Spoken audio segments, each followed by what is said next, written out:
అంటే మీరు ఇందాక మాట్లాడుతూ ఎస్వి రంగారావు గారిని ఇండస్ట్రీకి తీసుకొచ్చింది రేలంగి గారు అన్నారు.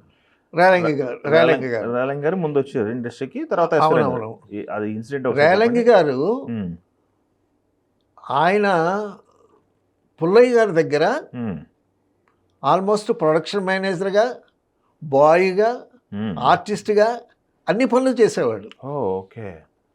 సో పుల్లయ్య గారు అంటే చాలా ప్రేమ. ఉమ్, సో వేషం ఉండేటప్పుడు వేషం వేసేవాడు. ఆ, తర్వాత ప్రొడక్షన్ మేనేజర్ పనులు చేసేవాడు. ఆ. అన్ని పనులు చేసేవాడు ఆయన. Very good. తర్వాత రేలంగి గారు బాగా పాడతారు. ఓకే. రేలంగి గారు స్వతహాగా గాయకుడు. ఓహో. ఆయన చేత పాడించారు. ఆహా, మిస్సమ్మలో 2 పాటలు ఆయనే పాడాడు. హార్మోనియం వాయిస్తూ ఒక పాట, ఆహా, 2 పాటలు పాడాడు ఆయన. ఆ, అయితే ఈ ఎస్వి రంగారావుని ఉమ్, రేలంగి గారు ఎట్లా తీసుకొచ్చాడంటే, ఉమ్, ఎస్వి రంగారావు గారు మొట్టమొదట వరుధిని అనేటటువంటి సినిమాకి ఎస్వి రంగారావు గారు హీరోగా వచ్చారు. ఓహో. వరుధిని సినిమాలో హీరోగా వచ్చారు. ఉమ్, అయితే ఎస్వి రంగారావు గారు ఆ, సేలంలో ఆ, ఎక్కడో ఏదో షూటింగ్లో ఉన్నాడు ఆయన. షూటింగ్లో ఉంటే అప్పుడు పుల్లయ్య గారు రేలంగి గారిని పంపించి, ఉమ్. అప్పుడు రేలంగి గారు వెళ్ళి ఎస్వి రంగారావు గారిని తీసుకొచ్చారు.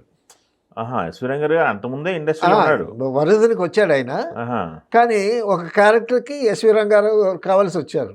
ఆహా. కావాల్సి వస్తే రేలంగి గారు తీసుకొచ్చారు. ఉమ్, రేలంగి గారు అన్నీ చాలా నమ్మకంగా అన్ని పనులు చేస్తూ ఉండేవాడు.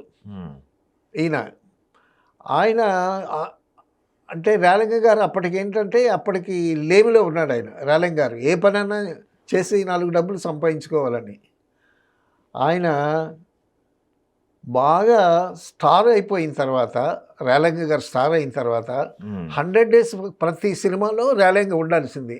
ఉమ్, రామారావు గారి సినిమాలో కానీ, నాగేశ్వరరావు గారి సినిమాలో కానీ రేలంగి ఉండాల్సిందే. రేలంగికి, గిరిజకి, లేకపోతే రేలంగి సూర్యకాంతంకి సపరేట్గా సీన్స్ ఉమ్. రాసి కామెడీ పెట్టేవాళ్ళు. ఓకే. ఒక కథలో కొంత డ్రామా అయిన తర్వాత కామెడీ సీన్ రేలంగితో ఉండాల్సిందే. ఉమ్, 100 డేస్ ఫంక్షన్కి ఆర్టిస్టులు అంతా వెళితే రామారావు గారు, నాగేశ్వరరావు వీళ్ళందరికన్నా రేలంగి స్టేజ్ మీదకి రాగానే ఒరే రేలంగి కొడరు అనేవాళ్ళు.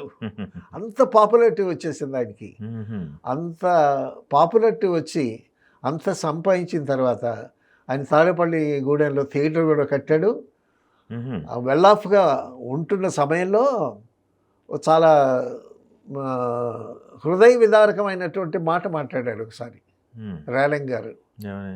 ఏమిటంటే, నేను మొట్టమొదటి ఇండస్ట్రీకి వచ్చినప్పుడు మరమరాలు కొనుక్కుని తినటానికి కూడా నా దగ్గర డబ్బులు లేవు.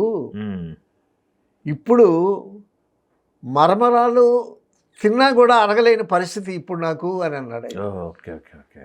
ఉమ్, సో అది చాలా హృదయ విదారకమైనటువంటి ఇది కదా.